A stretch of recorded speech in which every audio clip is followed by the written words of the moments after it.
Diretso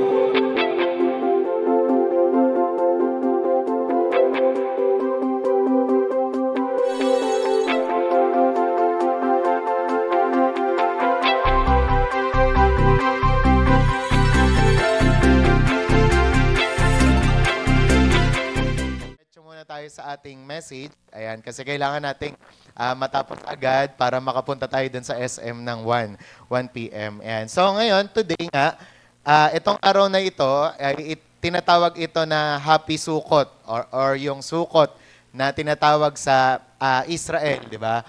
At yan nga ang tinatawag sa ibang salita naman na Feast of Tabernacle. Next natin, next. Ayan, Feast of Tabernacles. Kung saan, yun nga, di ba, ang mga tao doon sa Israel ay gumagawa, next natin, ng kanya-kanyang booth nila.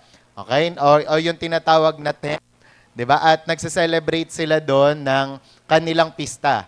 Ayan. And normally, ang ginagawa nga nila ay naghahanda sila, nagsasalo-salo silang pamilya, and para siyang katumbas ng Pasko sa atin. Kaya sa kanila, napakasaya ng araw na ito, talagang celebration, rejoicing, at ilang araw yan. Kung hindi ako nagkakamali, 7 days ba? Ganyan.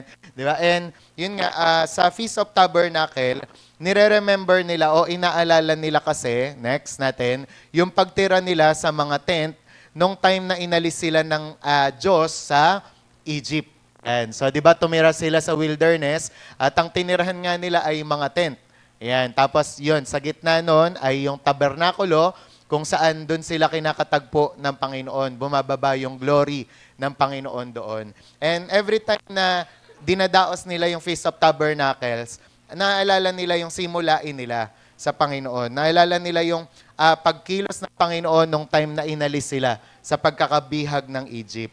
And alam nyo ba, nakakatawa kasi speaking tabernacle, sa John 1:14, mababasa nyo doon na ang ibig sabihin pala nung He dwelt among us doon, He tabernacled among us. Yan, di ba? Sabi sa John 1:14, no, and the Word, si Jesus yon, became flesh and tabernacled among us, and we beheld His glory, the glory as of the only begotten from the Father, full of grace and reality. Di ba? Na kung tutuusin, talagang ang ibig kasi ng tabernacle, di ba? Tumira kasama ang mga tao. And sabi nga dito, pakinext nga yung ating slide. Ayan.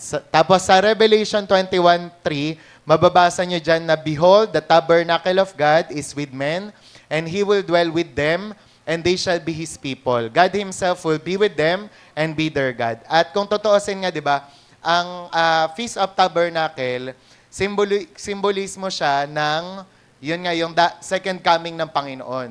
Di ba, yung darating ang Panginoon sa atin at ibababa niya na yung new heaven and new earth o yung Jerusalem kung tawagin. And ito yung itsura niya. Ayan. So kung totoosin, next natin, kung totoosin, ang Feast of Tabernacle ay napakasaya kasi nga naman, inaalala mo na malapit nang dumating ang Panginoon. Yung sa Rosh Hashanah o kaya naman yung Feast of Trumpets, di ba, rapture, yung katumbas niya. Samantalang ang Feast of Tabernacle, ayun, yung second coming. So ano lang yan, patalastas lang yan, medyo tawag doon, hindi ko masyadong lalaliman kasi marami nga tayong bago.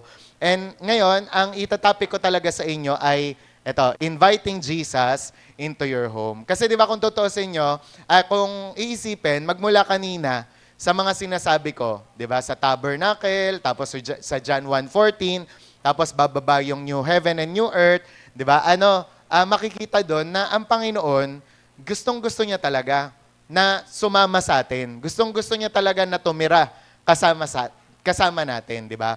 Kaya naman, talagang si Lord ay kumbaga, kumbaga parang dapat talaga ay pinapapasok natin siya sa mga puso natin. Kaya nga, sa Luke 10:38-42, mababasa nyo to, babasahin ko ulit sa inyo yung, binasa ni Sister Mary, Teacher Mary na. Ayan, sa 38-42, nagpatuloy si Jesus at ang mga tagasunod niya sa paglalakbay at dumating sila sa isang nayon. May isang babae roon, ang pangalan ay Marta. Malugod niyang tinanggap sina Jesus sa kanyang tahanan. And verse 39, si Marta ay may kapatid na ang pangalan ay Maria. Naupo si Maria sa paanan ng Panginoon at nakinig sa itinuturo niya.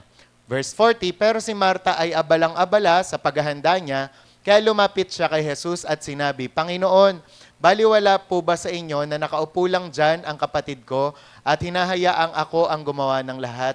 Sabihin niyo naman po sa kanya na tulungan niya ako. And verse 41, pero sinagot siya ng Panginoon, Marta, Marta, hindi ka mapalagay at abalang-abala ka sa maraming bagay. Ngunit isang bagay lang ang kailangan at ito ang pinili ni Maria. Mas mabuti ito at walang makakakuha nito sa kanya. And di ba, kung pag-aaralan natin yung konteksto nun, ang sinasabi ni Jesus dyan, mas mahalaga na mag-spend time ka ng oras mo, ay mag-spend time ka sa akin kesa sa iba't ibang mga bagay, di ba? And dito nga, makikita natin na ang sample din sa New Testament nang nagpatuloy kay Jesus sa kanyang bahay ay si Mary tsaka si Martha. Maging si Lazarus, di ba? And isa nga rin ang example nun ay yung si Matthew. Naalala nyo, tinanggap din ni Matthew si Jesus, di ba, sa kanyang bahay. Kaya ngayong umagang ito, taas ang kamay nang halimbawa visible nating nakikita si Jesus ngayon. Sino sa inyo ang gusto nyong patuloyin siya sa bahay nyo? Taas kamay. Huwag mahihiya. Yan. Halos lahat naman, di ba? Gusto natin dumating ang Panginoon sa mga bahay natin. Kaya ngayong umaga na to, ituturo ko sa inyo o ibabahagi sa inyo paanong iimbitahan ang Panginoon sa mga buhay natin. Di ba? Kumbaga parang dahil nga siya ay mahilig manahan sa atin, ito ang mga paraan. Okay? Unang-una, wag na nating patagalin, siguraduhin natin, make sure that you have really received Jesus as the Lord and Savior of your whole life, including your home. Yan. Unang-una, kung gusto natin na i-invite si Jesus sa mga buhay natin, sa tahanan natin, i-make sure mo daw na tinanggap mo na siya bilang Panginoon at tagapagligtas ng iyong buhay kasama ang iyong bahay. 'Di ba? Kasama ang iyong tahanan. 'Di ba? And dito nga, umpisa pa lang, 'di ba? Sinasabi ko na sa inyo, wala kayong matatanggap sa Panginoon, 'di ba? Maliban na lamang kung tanggapin niyo rin siya bilang Panginoon at tagapagligtas. Ika nga ni Sidrot, 'di ba? Na tayong mga Kristiyano o tayong mga tao, papakinggan lang daw tayo ng Panginoon once na humingi tayo ng awa sa Diyos. Pero halimbawa, ikaw wala kang relasyon sa Panginoon, wala kang pagkakakilala sa Kanya, bigla-bigla ka na lang magpe-pray. 'Di ba? Ang mangyayari sa'yo nun, hindi ka papakinggan ng Panginoon.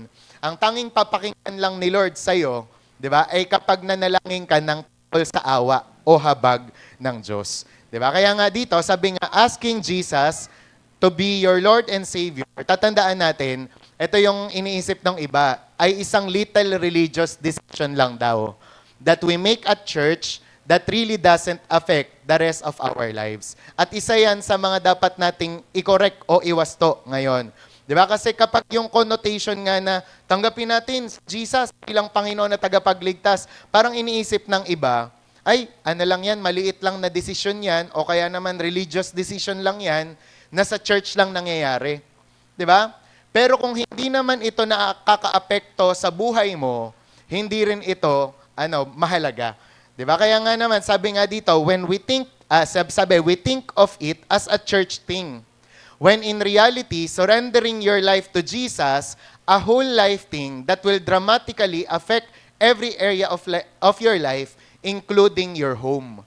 'Di ba? Na tayo, yung pagtanggap nga natin sa Panginoon, hindi yan basta-basta na lang yung maliit lang na bagay. Nakalagay dyan na whole life thing. Na kinakailangan maapektuhan ang buhay natin kasama ang ating mga tahanan. 'Di ba? Kaya nga alam nyo, isa yung kasinungalingan ng demonyo. 'Di ba? Na sinasabi sa atin, next natin, na isa lang daw religious sideshow 'yon instead of the revolutionary life commitment that it really is. 'Di ba? Na maraming mga kasinungalingan ang demonyo na sinasabi na yung pagtanggap mo kay Jesus, religious sideshow lang 'yan. Na nangyayari lang sa church. 'Di ba? Kaya nga konti daw ang impact ng mga tao ngayon kasi 'yan ang pinapaniwalaan nila. Nakakala nila religious thing lang, 'di ba? Sa church lang nangyayari, where in fact, 'di ba? Talaga namang dapat buong buhay mo ang nai-involve. Okay? Kaya naman sa New Testament, pag binasa niyo ang New Testament, marami kayong mababasa patungkol sa sa buong pagsunod sa Panginoon. Ang halimbawa niya nga ay si Peter. 'Di ba? Ayan si Peter, alam niyo nung tinawag siya ng Panginoon, ano ang ni-require sa kanya? 'Di ba? Iwan kahit ang trabaho niya. Iwan yung net, 'di ba, na ginagamit niya. Pangalawa si Matthew. Naalala niyo nung tinawag siya ng Panginoon, 'di ba? Kailangan niyang iwan yung kanyang ginagawa bilang tax collector. Kaya nga daw sabi ni Bishop, 'di ba, lahat daw iniwan ni Matthew, puwera lang daw dun sa ballpen. Bakit? Kasi nagsulat siya, 'di ba, ng patungkol sa Panginoon. Okay? Tapos sunod naman yung rich young ruler. Ano mapapansin niyo nung siya ay kinausap ng Panginoon? 'Di ba? Sinabi ng Panginoon sa kanya na kung gusto mong sumunod sa akin, 'di ba, ibenta mo yung mga kayamanan mo at ibigay mo sa mahihirap. Pero sadly, sad to say, hindi nga nakayanan nung rich young ruler, kaya tumalikod siya sa Panginoon. Tapos may mababasa pa tayo, di ba, na sinasabi ng Panginoon next, na if you follow me, and it involves hardship. Di ba? Nung ang daming mga gustong sumunod sa Panginoon, yan ang sinasabi ng Panginoon sa kanila. Nasusunod kayo sa akin, samantalang alam nyo ba, ang Son of Man o ako mismo ay wala man lang maunanan, di ba? Wala man lang akong mahigaan. And next naman, sabi nga dito, if you want to follow me, you have to be willing to leave your father and mother and children, and even be willing to lose your own life if you want to be my disciple. Ayan.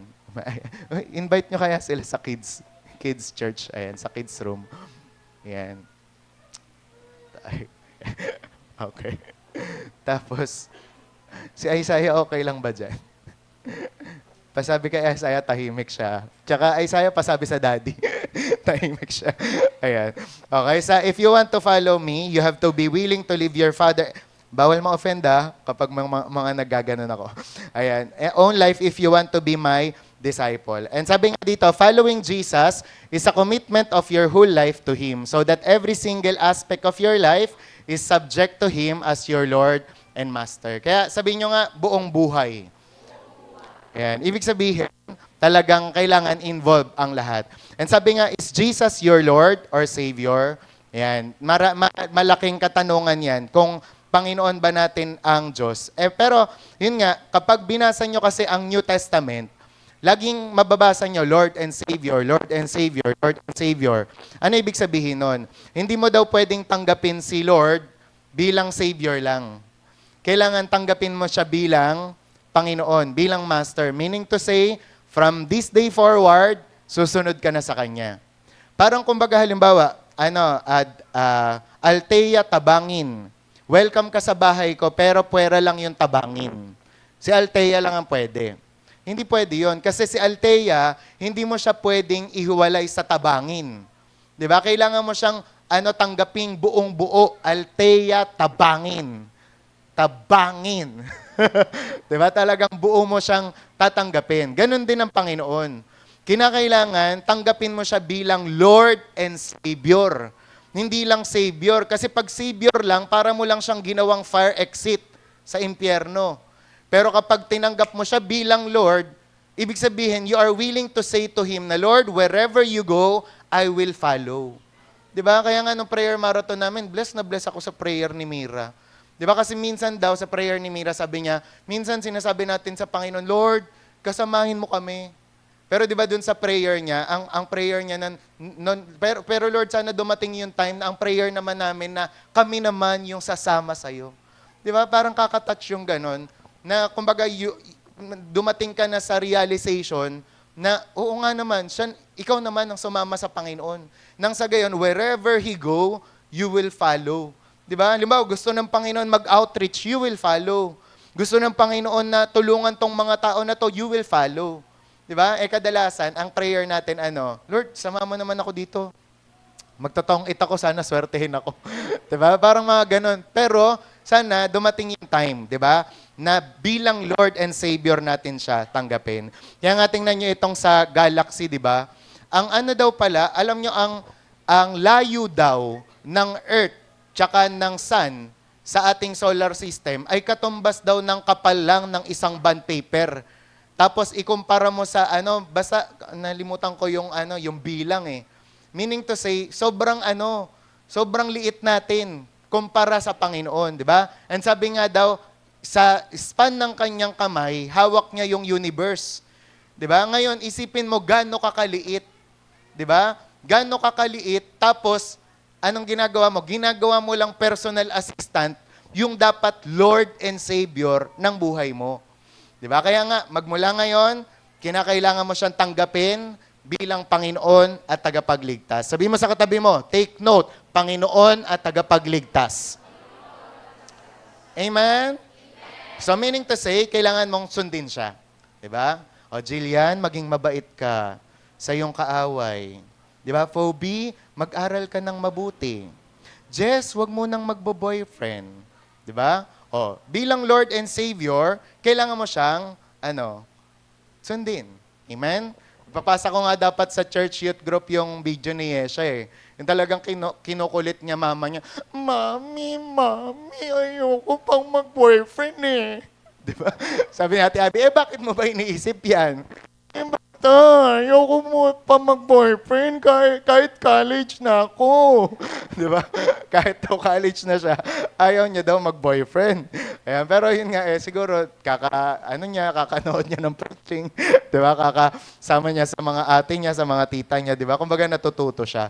And sana tayo rin ganun din, 'di ba? Masunurin sa Panginoon. Okay? So una 'yan, you must receive Jesus Christ as your Lord and Savior sa buhay mo, maging sa tahanan niyo. Pangalawa, ito, live the Christian life at home. Ito talagang kunin natin 'to ha. Bakit? Kasi talagang tulungan tayo nito. Alam niyo, taas ang kamay dito ng gustong mapanalunan ang pamilya. Yan, ito ang i-apply mo. Gusto mong mapanalunan ang asawa mo? Gusto mong mapanalunan, madala kay Lord, yung kapatid mo, yung nanay mo, yung tatay mo? Sabi dyan, live the Christian life at home. Yan. Ika nga, sabi nga dito, kasi if Jesus is not impacting the way you live at home, you are mostly like not a true Christian at all. How can Jesus being Lord of your life not impact the place where you live most of your life? Diba? Kaya tanungin mo sarili mo, sa church ba Christian ka na? Yes po, yes. Diba? O ngayon ang tanong, sa bahay ba Christian ka na? Maybe, no po. Diba? May mga pa rin, nagmumura pa rin po ko. Diba? Kasi dapat daw, kung naimpakan daw ng Panginoon ang buhay mo, dapat maimpakan daw niya yung bahay mo, yung tahanan mo. Nang sa gayon, kapag nag-impact na rin si Jesus sa bahay mo, yun nasa bahay nyo, nasa tahanan nyo, maimpakan na rin. Di ba? Ibig sabihin, mabago na rin sila. Naintindihan? Amen? Kaya yan ang sagot. Para madaling madala si nanay, madaling madala si tatay, maniwala sa gospel si tito, si tita, di ba? At madala si kapatid. Amen? Yan. Kaya nga, di ba, hindi ko alam kung sino nagsabi. Sabi nga dito, if you want to know the real character of a man, play golf with him. Pero masyadong social yung golf eh. Kaya yung iba, basketball na lang daw. Sabi, you will see how he handles his temper, how he responds when he does poorly, etc. And if you want to know his character, play golf with him. Di ba? Kasi nga daw, kapag nag-golf, di ba, nakikita daw yung ugali ng isang tao. Ano ba naman yan? Di ba? Pero si Bishop, iba yung kanya eh. Kapag daw siya, gusto niya daw matesting ang isang pastor, kung pastor talaga, niyayaya niyang mag-basketball. Tapos kapag nakikipag-basketball na siya at naunahan niya, pag nagmura, ay, hindi to pastor. Diba? Kasi may ganun daw siyang na-experience, niyaya niya, nagpakilala, pastor daw. Niyayang mag-basketball, basketball tayo. Nung nilusutan ni Bishop na gano'n, talagang, ay po. Diba? Parang, ay pusa, ay puto. Diba? Nagulat siya, pastor ba to? Diba? Alam niyo po, ganun din tayo. Kapag tinetesting tayo, diba? Sa golf, sa basketball, o sa ano pa man, diba? Malalaman mong Kristiyano. Diba? Kung malalaman mong Kristiyano talaga si Mira, gulatin mo yan. Tingnan mo kung mapapamura o, praise the Lord, praise the Lord, praise the Lord. Diba? Ganon din sa bahay, di ba? Malalaman nyo kung Kristiyano na ang isang tao sa pamamagitan ng bahay. Sabi nga, if you want to know, next, if you want to know how or what kind of a Christian a person is, see how they are living their faith at home. Yan. Kaya nga, di ba, sabi ko sa inyo nakaraan, may 2 visitation ang ginagawa ng pastor. may announce, may sinabi, at pangalawa, yung hindi sinabi. Bakit? Ano ang purpose doon sa hindi sinabi o hindi in-announce? Kasi para mahuli o makita kung Christian talaga. Di ba? Ba't nagmamadyong ka pala, sister? Ala ko, song leader ka pa naman, nagmamadyong ka. Diba? Parang magugulat kasi. Dadala, uy, Rabe, ay, may ano ka pala, may manok ka dyan, nagsasabong ka pala. Diba? Kumbaga parang mahuhuli pag nasa bahay. Amen? Kaya dapat, diba, Kristiyano sa church, tapos Kristiyano sa bahay. Okay? Sabi mo nga sa katabi mo, bisita ako sa inyo, ha? Kaya para makikita mo, 'di ba? Pag 'di ba? Kaya dapat yung Christian kahit sa bahay, 'di ba? Hindi yung ang galang-galang pag sa church, pastor, ano pong iuutos nyo? Yung pala pag sa nanay, 'di ba? Pag nanay na ang nag-utos, Raylene, maghugas ka ng plato. Naman eh. Galing ang care group eh. 'Di ba? Ganun ba? Kaya nga alam nyo, sa Amerika daw, marami palang mga tisod na bata ang hindi daw mapapunta sa sa church. Bakit kaya? Anong sekreto? Kasi nakikita nila Christian yung mama at papa nila, pero pag nasa bahay, away ng away. 'Di ba? Kaya ang maraming mga bata hindi nila mapanalunan kasi bahay pa lang eh. Parang sa part ng bata, kakanta-kanta nga kayo ng I love you and you love me. Diba? His banner over me is love. Sabay dito, away-away kayo. Kaya hindi nila mapanalunan yung mga anak nila. Kaya minsan kahit nga yung pastor, di ba? Hindi niya mapanalunan ang anak niya din. Kasi kitang-kita niya yung anak niya, kitang-kita ng anak niya na iba siya sa church, iba rin sa bahay. Di ba? Kaya sabi mo nga sa katabi mo, wag tayo ganun. Di ba? Kailangan walang natitisod sa atin. And actually, dapat ang matagal ko na rin gustong i-topic yun eh. Yung power of a personal testimony. Yung halimbawa kapag inayos mo yung testimony mo, ano mangyayari? Marami kang mapapanalunan. Di ba? Pag inayos mo yung testimony mo at iniwasan mong makatisod, marami kang mapapanalunan. Ang problema ng mga Kristiyano ngayon, di ba, gustong magdala sa Panginoon, pero in their lifestyle, di ba, yung buhay nila nakakatisod. Di ba? Kaya hindi mo pwede, hindi effective yon. Yung dadalhin mo sila, sabay makikita ka nila, nakakatisod yung mga ginagawa mo. Hindi ganon. Okay? Kaya, halimbawang ikaw, nagdadala ka sa Panginoon, ayusin mo talaga. Kaya di ba, may mga sinasabihan ako dito, gusto mo panalo, gusto mo magtagumpay dyan sa pag-1-to-1 mo, ayusin mo na buhay mo. Huwag ka na magpasawa. Kasi yung iba, gusto lang dumami ang light group. Gusto lang magkaroon ng mga 1-to-1. Ayaw naman ayusin ang buhay. Di ba? Pero kung gusto mo talaga, buong-buo na. Di ba? Sumunod ka na sa Panginoon. Sama mo na bahay mo. Di ba? Kristiyano ka sa church, Kristiyano ka sa bahay, at kahit sa school, sa trabaho. Amen. Amen. Kaya sabi nga, if your Christian faith is real, you will be living it in your home. Pero not perfectly, kasi none of us are perfect, but your faith will impact the way you live at home. Halimbawa naman ngayon, naririnig mo na to. Tapos, di ba, kumbaga parang feeling mo, nagsisisi ka na. Oo nga naman, nakakatisod ako sa bahay. Iba rin ako sa bahay. Oo, hindi pa tayo perfect. Yan. Pero sabi nga, but your faith will impact the way you live at home. Pero dapat, ang pananampalataya mo ay maapektuhan kung paano kang mamuhay sa bahay o sa tahanan. Amen?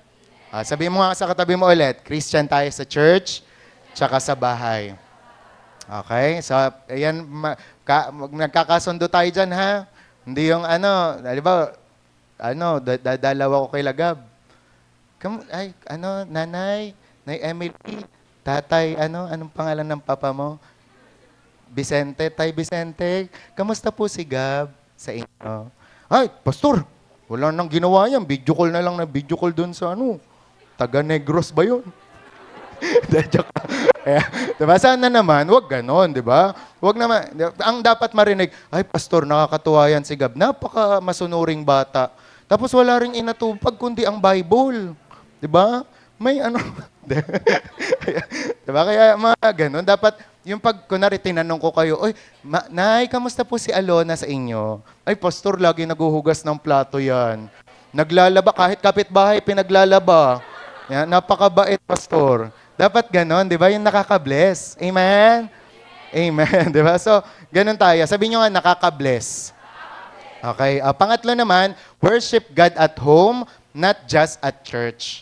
Ayan. Paano daw natin i-invite si Jesus sa mga tahanan natin? Worship natin siya. Kahit sa bahay. Amen? Taas ang kamay ng nag-worship sa bahay. Ayan. Worship tayo, ha? Ayan. Kailangan, pag bumili kayo ng gitara kung gusto nyo. Mag-play kayo ng mga Christian song. Sabayin niyo si Darlene, si Ron Quinoli, at sa kung sino-sino pa, di ba? Kasi alam nyo, ito po yung ginawa ni Jesus noon pa man. Kasi di ba si Jesus, anong ginawa niya? Itinuloy niya tayo sa Diyos, di ba? Para makapunta yung tao sa Diyos, ang ginawa ni Jesus, inalay niya yung buhay niya para sa atin. Kasi dati, ang tao hindi siya makalapit sa Diyos. Meaning to say, hindi siya maka-worship sa Diyos dahil sa kasalanan. Pero dahil sa ginawa ni Jesus, anytime, anywhere, pwede na tayong makapag-worship. Yan ang pinapaliwanag niya sa John chapter 4. Di ba? Na hindi mo na kailangan pumunta sa bundok na ganito, templo na ganito. Kasi Espiritu ang Diyos, so we must worship Him in spirit and in truth. Kaya sa church, pwede ka mag-worship. Sa bahay, pwede ka mag-worship. Sa school, pwede ka mag-worship. Ginagawa nga natin yan, di ba? Kaya ganun po ang i-apply natin sa bahay. Sana nga daw po ang church tsaka ang bahay halos parehas lang. Kasi kumakanta ka sa bahay, kumakanta ka rin sa church. Amen? Yan ha, kung gusto nyong bumaba ang presensya ng Panginoon sa inyo. Di ba? Nasana, di ba, hindi lang natin dito nararanasan yung presence ni Lord. Maging sa bahay din. Di ba? Halimbawa, pag kinakanta yung kami katagpuin dito sa church, di ba? Ramdam na ramdam mo yung presensya ng Panginoon. O kantahin mo rin sa bahay. Iparanas mo sa amin ang iyong kapangyarihan. Di ba? Talagang para bumaba ang presence ni Lord. Di ba? Minsan nga, sabi ko nga sa inyo, ginagawa ko yun sa bahay. Nararamdaman ko talaga, tinatabihan ako ni Lord. Merong someone na tumatabi sa akin, hindi multo ha, si Lord talaga. Amen? Amen. Kaya dapat tayo, ganun din po. Worship sa church, worship sa bahay. And in fact, dapat nga po sa Psalm 5:3, di ba? Dapat daw pagkagising pa lang natin sa umaga, yan na daw ang gawin natin. Ika nga sabi ni David, di ba? In the morning, O Lord, you will hear my voice. In the morning, I will order my prayer to you and eagerly watch. Di ba? Sa umaga pa lang, tatawag na tayo sa Panginoon. Di ba? Bago ang pandesal, pagdasal muna. Bago ang pandesal, pagsamba muna. Amen? Amen. Kaya ano ang sinasabi mo? Ano ang ginagawa mo pagkagising mo pa lang sa umaga? Di ba? When you open your eyes, close your eyes again. Mag-worship ka. Di ba? Kapag binuklat mo yung mata mo, ipikit mo ulit. Di ba? Para Para sumamba ka naman sa Panginoon, para manalangin. Amen? Kaya alam niyo yung mga ganyang Kristiyano daw, sila yung mga kinakatakutan ng demonyo. Bakit? Kasi pag lagpak pa lang ng paan nila sa sahig, alam na nila kung ano gagawin. I worship you. Diba? Kaya yung mga yung mga espiritu ng asar, espiritu ng galit, inis, 'di ba? Hindi makalapit sa iyo. Bakit? Kasi wino-worship mo agad si Lord. Amen. Sino sa inyo kapag umaga, reklamo agad? Ba naman niya ang init, sino nagpatay ng electric fan? 'Di ba? Ano man, 'di ba? Ano man, wala naman pa. Nandiyan na. 'Di ba? Laging reklamo.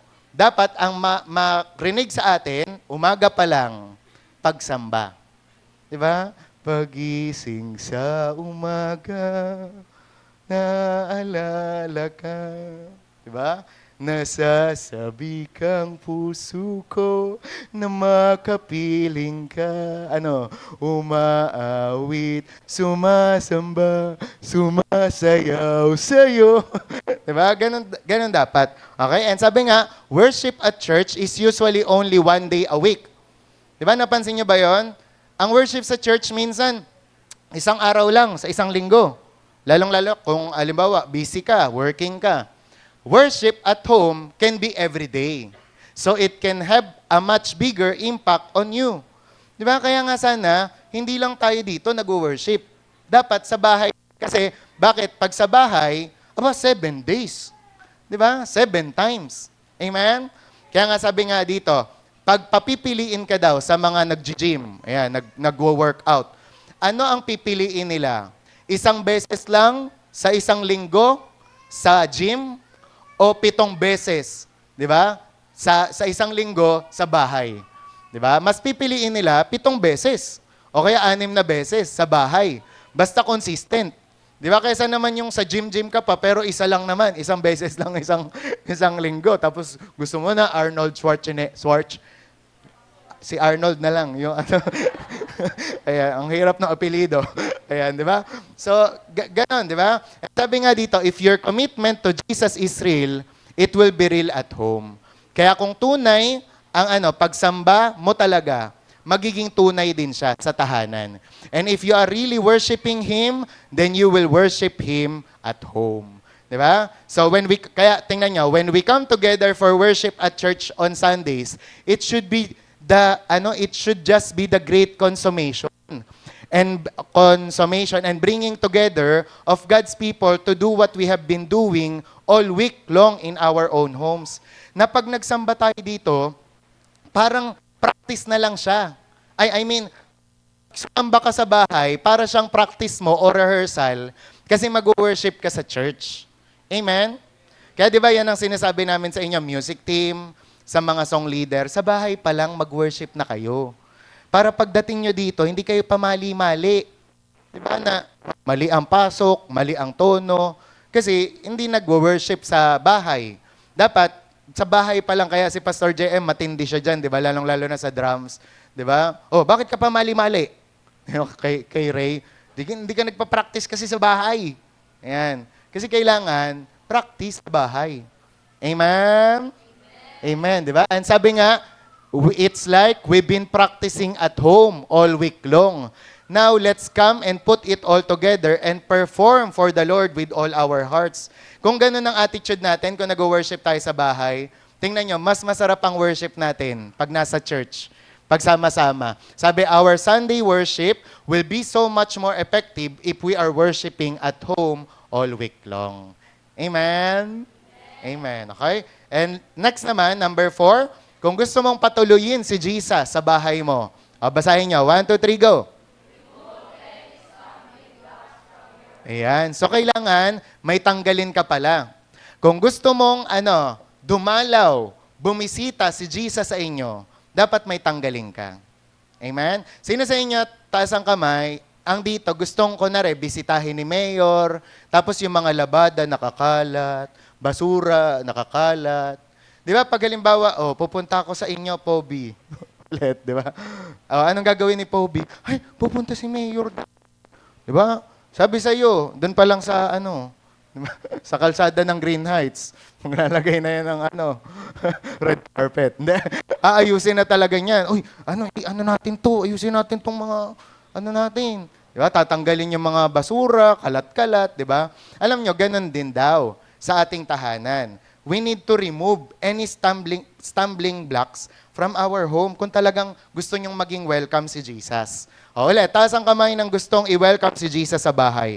Sabi nga ni John Newton, the new nature and the old have each their respective proper food, suited to their different appetites.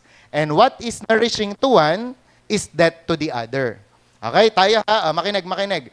Tayo, meron daw tayong old, tsaka new nature.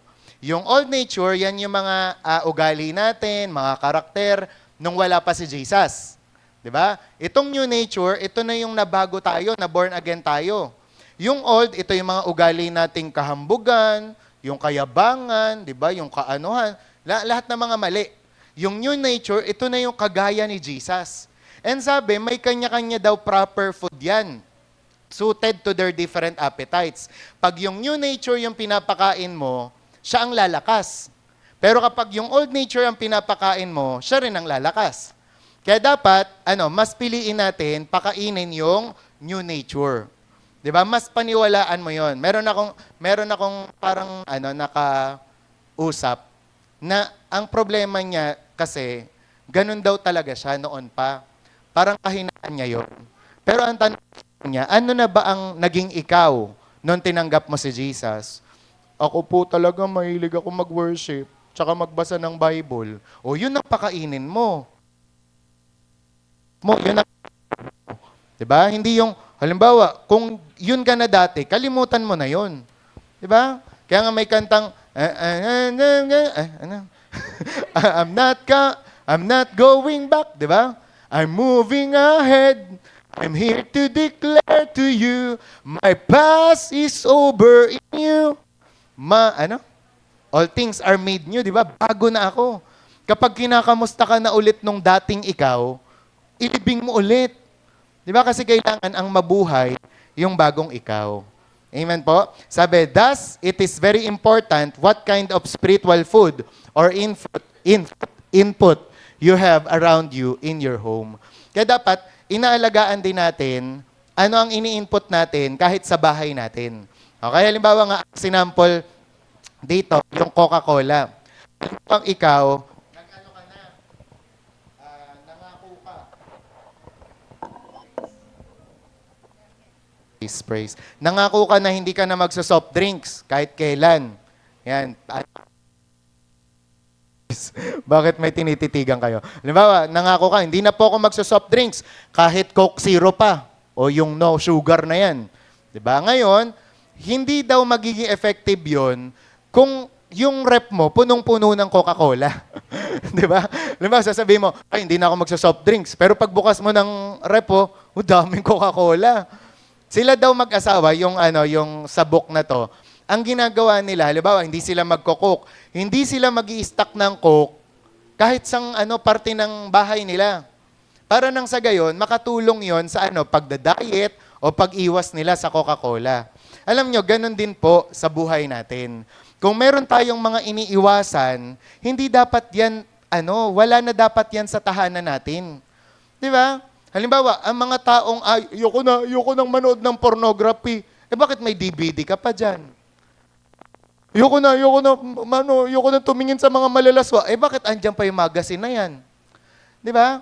Kasi kailangan, in order na makaiwas ka talaga dyan, alisin mo yan sa sa paningin mo. Di ba? Kaya nga, sa mga nagda-diet, ganun din. Halimbawa, nagda-diet kayo, ayaw nyo na ng junk foods. Huwag na kayo mag-stock ng junk foods, ilagay mo pa sa taas ng rep. Kaya kada punta mo sa kusina, di ba? Nagulat ka na, ubos mo isang Pringles, di ba? Kaya, dapat inaalis natin yon. Sabi nga, just like some foods don't need to be in our home for our peace. Things that don't need to be in our home for our spiritual welfare. Makinig kayo ha. Again, may mga bagay na hindi na dapat nandyan sa tahanan nyo, sa bahay nyo. Sample na lang natin. Sino sa inyo ang mga may books na hindi talaga makajos? Na books na mga malalaswa, pocketbook, di ba? Na tungkol sa ganito, sa ganyan. Dapat tinatapon na yon. Halimbawa, kung gusto mong maging malinis ang isip mo, tinatapon na dapat yon. Sino-surrender na kay Lord. O sino sa inyo nood ng movies? Di ba? Kapag nakakagulat. Gulat na gulat ka. Bakit? Nood ka pala ng horror. Ako dati, ganyan ako. Trip na trip kong takutin sarili ko. Diba? Ang hilig ko manood ng horror movies. Kaya kapag, di ba, may kumalabog lang.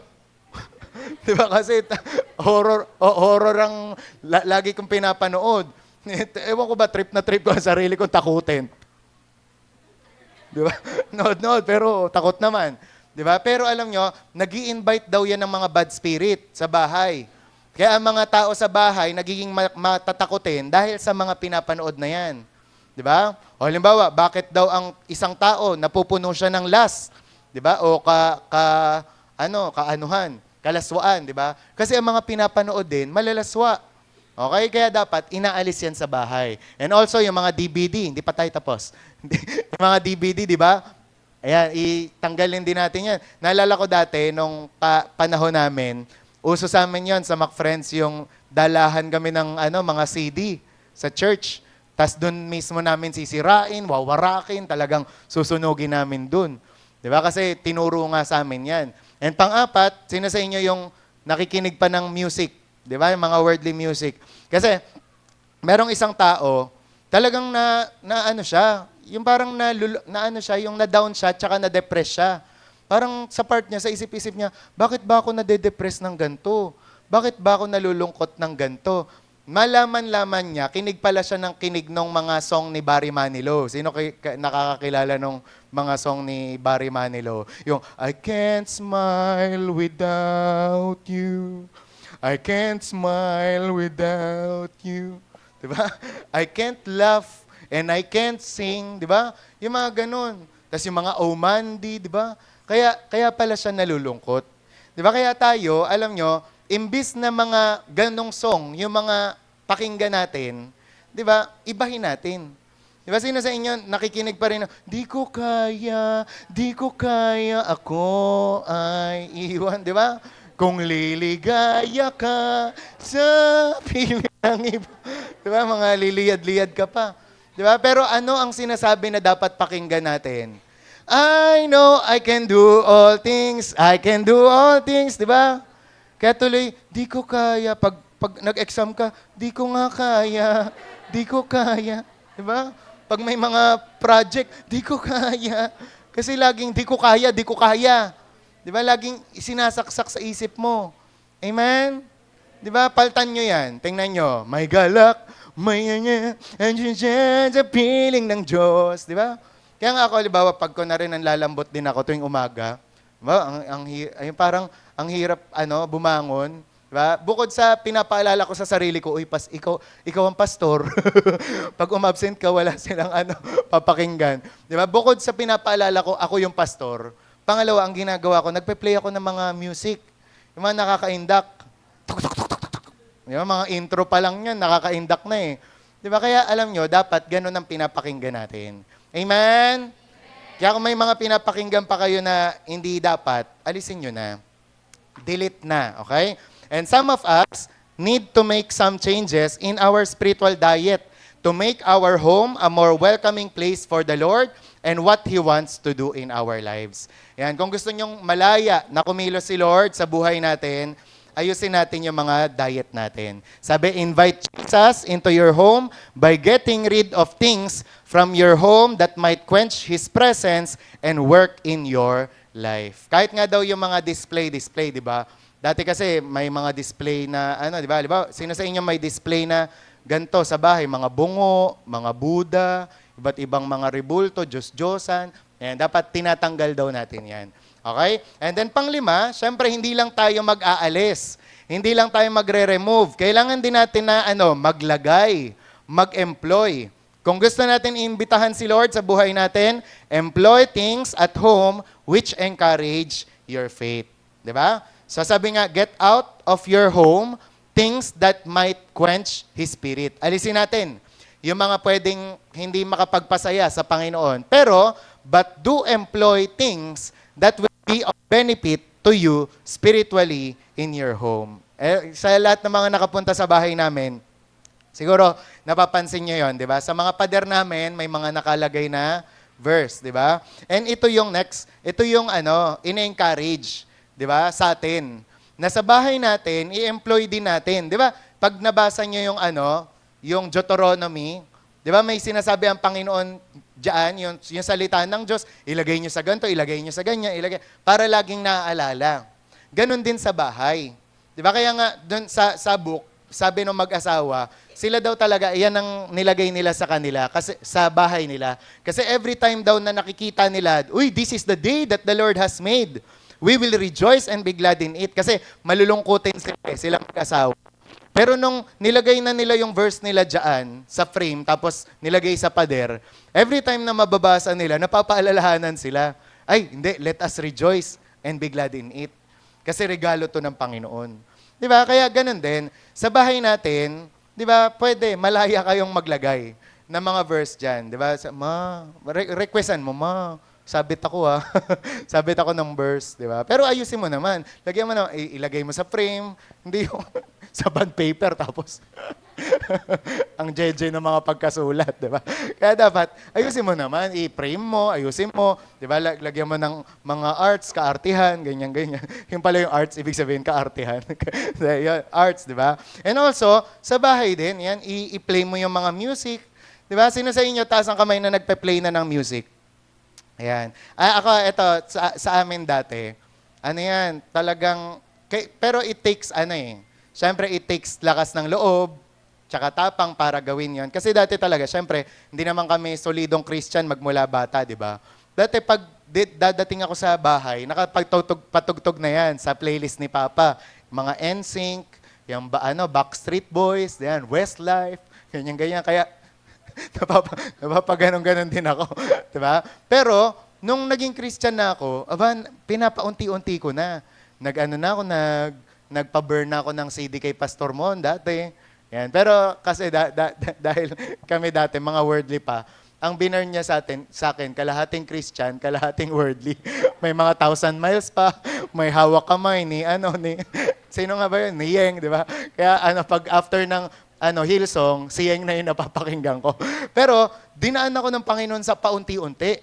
Minsan, papatugtog ako isasalang ko yung akin. Kaya, napapakinggan sa bahay. Di ba? At sa paunti-unti na yon, sila rin nagugustuhan nila. Di ba? Parang napapasabay na, parang maganda yan ako. Parang okay yan Di ba? Parang nakukumpara nila tuloy. Di ba? Yung Christian song, tsaka yung worldly song, secular song. Kaya ganun din, i-welcome niyo yung mga music sa bahay. And also, sa bahay din, pwedeng yung mga Bible na yan, nakabukas yan. Hayaan nyo lang, lagay nyo sa table, kung saan, pwedeng makita. Di ba kasi malay nyo, mamaya mo, umuwi ang papa mo na, malungkot. O wala siyang makausap, siya lang mag-isa. Baka posible na sa pagpe-pray mo, di ba, mabuklat niya yan minsan at mabasa niya. At sumakto pa dun sa John 3:16. Na for God so loved the world. Amen? Kaya hayaan nyo, wag nyong ikakahiya yung Bible. Wag nyo hayaan na aalikabukan lang sa tukador. Labas nyo talaga. Lagay nyo dyan. At syempre, lagi nyo rin, kayo mismo, babasahin nyo. And also, yung mga Christian literature, kung meron kayo niyan. Di ba? Ilagay nyo yan sa mga bookshelves, itambay nyo yan sa sa sala, di ba? Nang sa gayon, ay may makabasa niyan. And syempre, ito nga, i-redeem natin yung mga gadgets natin. Sa mga gadgets natin, di ba, sa mga, tawag doon, mga cellphone natin, ano ang mga naka-install dyan? Mga games lang ba? Di ba? Sana installan nyo rin ng mga Bible apps, di ba, ng mga Bible helps. Nang sa gayon, every time na nagde-devotion kayo, may mga makakatulong na makakapagpaliwanag sa inyo. And ilan nga dyan, di ba, ang paraan, sana, di ba, nanonood ka ng preaching. Next. Every time na sana yung cellphone mo, ginagamit mo yan para makapanood ka pa ng preaching, ng It's Supernatural, di ba, ng mga miracle, mga preaching ni Benny Hinn, di ba? And ito nga yung, syempre, kasama na sa advertisement, di ba? Sa bahay natin, i-welcome natin si Lord, di ba? By participating, online Bible studies. Alam niyo, nakakatuwa, sa online Bible study, naka-attend yung tita ko, ayun, yung dialysis patient, yan, si Ate, Tita Irene, di ba? Sila Mary Rose, tapos sila Almira, buong pamilya nila nakikinig. Yung mag-asawang Manse, habang nagmomotor, nakikinig, di ba? O si Rowie, nandoon, si Kuya Rowie, tapos yung lola ko, yung yung Moreno family, nakikinig din. So, hindi nyo alam, di ba? Marami pa tayo. Si Pauline, di ba? Na kapatid ni Alex, nakapakinig din. Sino pa yung nandyan? Ayan, si Angge, yung mama niya. Sino si Jessa May Regala? Walang nakakilala, bigla lang pumasok. Classmate. Sino nga ba? Ni Almira.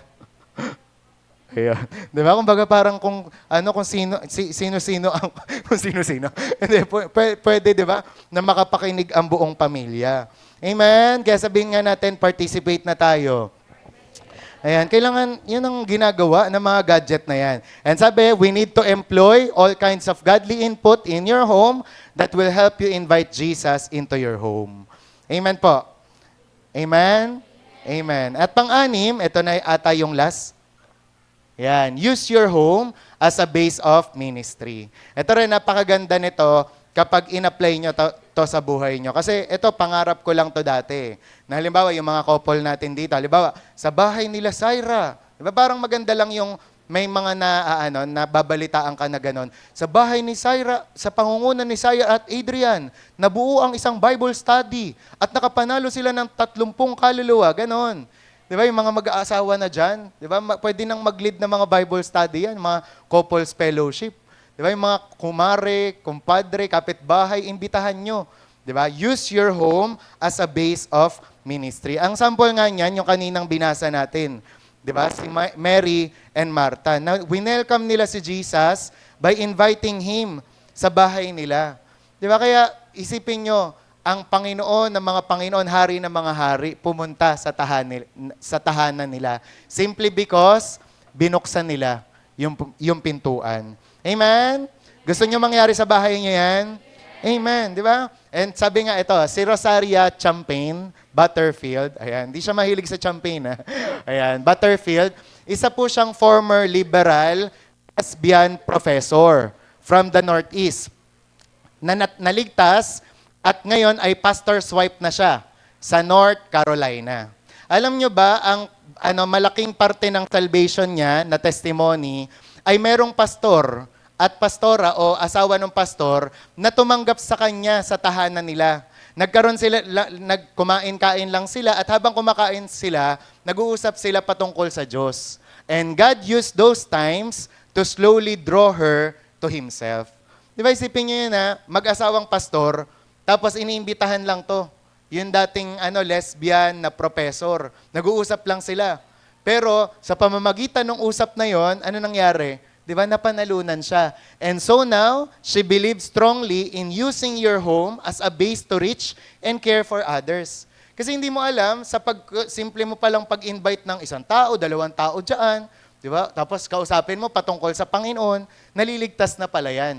And she has come out with a great book called The Gospel Comes with a House Key, which challenges us as Christians to use our homes for God's kingdom purposes. And ito ang libro niya. Ayan yung libro niya. Next natin. And The Gospel Comes with a House Key. Ayan ang title. Na ini-encourage niya dyan yung mga Kristiyano na gamitin niyo yung bahay niyo para sa gospel. Di ba? Kaya sabi nga, meron pa akong nakikita sa Facebook na sabi, hindi ko lang alam kung sino nag-prophesy noon, na it's time na daw na gamitin yung bahay para sa mga revival at sa mga gawain ng Panginoon. Tapos ito may nag-post si Mecca Cooper. Yung anak niya kasi sabi, this is so amazing. My son's Bible study that his house has expanded. These teenagers could be doing a lot of other things with their time. But I just love that they are choosing to come together for this. Tapos the previous video that I posted showed that he initially only had 2 people joining him. 2 lang nung una. What a blessing that all of these teenagers have decided to join in on something so positive and uplifting. Ito yung picture. Yan 2 lang yung sinimula ng anak niya. 'Di ba na Bible study, 2 lang yung in-invite niya. Tas naging ganyan na. Karami, 'di ba? Yung nagba-Bible study, yung ika nga nung nag-post, yung mga kabataan na to, dapat may iba pa silang mga ginagawa, pumupunta sila sa ibang mga lugar. Pero ang galing, how I love, di ba, na kung paano nilang ginagawa to. Kaya di ba, tapos nag-search pa nga ako ng mga Bible study na ginaganap sa home. Ang dami ng mga lumalabas, lalo sa Amerika, talamak pala yan, yung house church. Yung ginagawa nila na gawaan or gawain, yung bahay nila. Diba? Tapos nag-i-invite sila ng mga kaluluwa. And nakakatuwa kasi inuna ng Panginoon kami. Misma, diba, nung nakaraan, yung mga youth, diba, talaga namang nakapunta na sila sa bahay. Diba? At syempre, hindi magpapahuli ang YA. Diba? Nakapunta na rin yung YA dun sa bahay. Pero ito hindi naman to sa bahay. Dun sa labas ng bahay, sa big stomach. And also, syempre, hindi papatalo ang adult. Diba? So, kung isipin nyo parang naisip ko nga dito, sa pamamagitan pala nito, na-extend talaga yung church. Di ba? Na dumadami pa yung mga opportunity, dumadami pa yung mga pwedeng sharean, di ba? Sa pamamagitan ng pagpapagamit ng bahay. Kaya alam nyo, tayo rin, di ba? Iniimbitahan tayo ng Panginoon na papasukin siya sa mga bahay natin. Di ba? Na iniimbitahan tayo ng Panginoon na, uy, paggamit mo sa akin yan, yung bahay nyo. At hayaan mo ako na kumilos. Naalala niyo yung kwento sa Lordship? Di ba? Yung sa master's bedroom, na hindi lang kasi dapat sa isang parte natin ng bahay o ng buhay, pinapaghari ang Panginoon. Dapat sa buong bahay. Alam niyo, comment ni Ate Ruth, tsaka ni Tin, kay Mary, di ba? Parang sinasabi kasi ni Tin, nung time na yon, Tima, sa loob talaga ng bahay niyo yung care group? Sabi ni Ate Mer, wala kang privacy. Sabi ni Ate Mer, dadating na si Lord eh.